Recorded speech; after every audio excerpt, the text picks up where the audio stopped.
Hey, it's Edge here. Today we're taking a look at technical analysis for SP500 with Elliott Wave Theory. If you want to educate yourself and support me, you can take a look at the Patreon where you can find Elliott Wave Basics course, access to weekly live streams and extra analysis on Discord.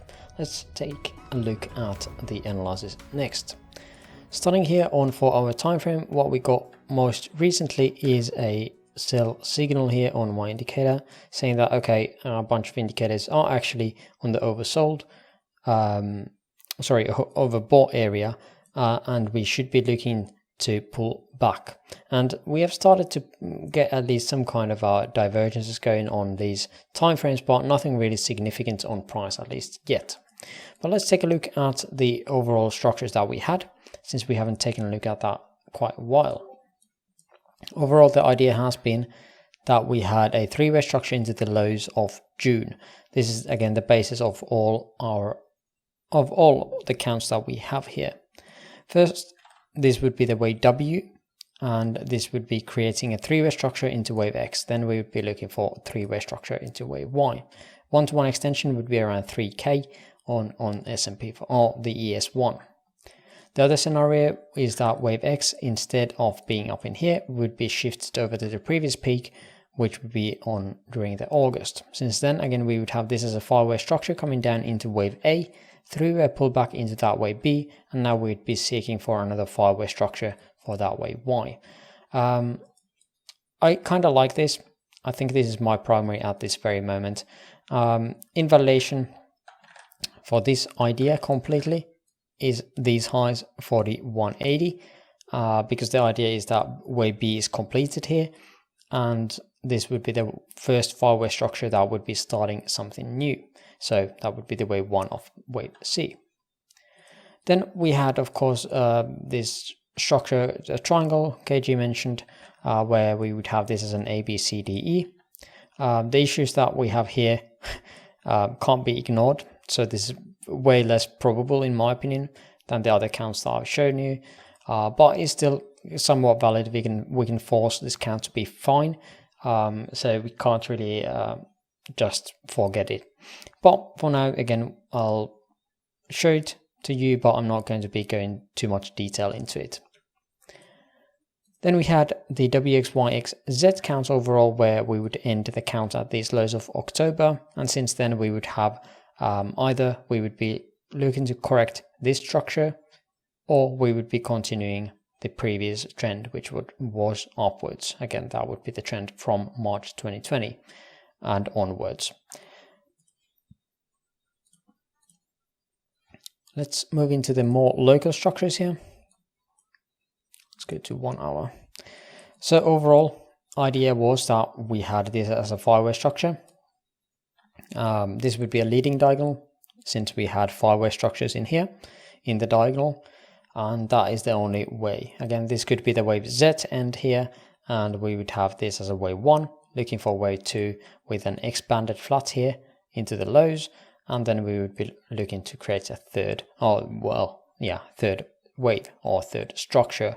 It could be also an A, B, and C. So that is one of the scenarios as well.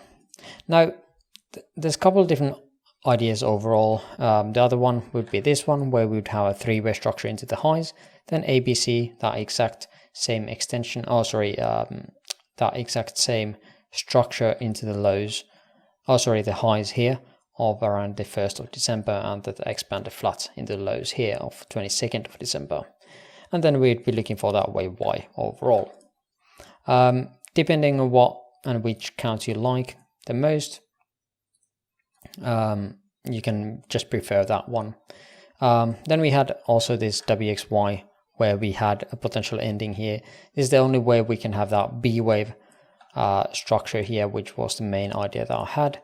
Let's see which one of it is this one here, where the overall connector first was complete here, and this was a five-way structure coming down, three-way pullback, and then a continuation to the downside. So that is where this count fits. So instead of this being an expanded flats wave C, we would have this as a wave 1 of something, or wave A at least. So that is the main idea that I'm currently playing. More locally, I still have the long that I had from these lows around here. Not really sure how this is going to be forming. The current idea that I currently have, or the best idea that I currently have, is that we had a three-way structure here into wave W, three ways into wave X, and then another three-way structure here. This is however gone beyond the 1.6 extension of this wave W here for the wave Y, so this is very extended overall, and it is not very common to see that. So keep that in mind, that we are right around also the golden pocket. If we are going to be shooting up from here beyond the golden pocket, this is again starting to shift our bias more upwards, and instead of this being a three-way structure like this, we could be looking for some kind of more bullish version.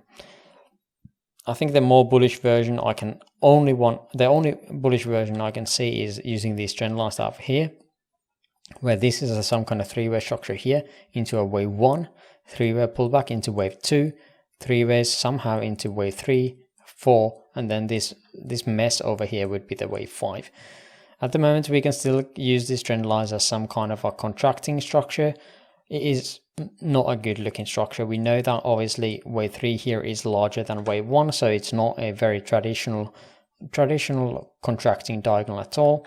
The wave 5 here is currently still smaller than the third structure over here, so that is that. However, again, as the wave 1 was not larger than the wave 3, I'm not sure if this is really if this is even something that we should be expecting.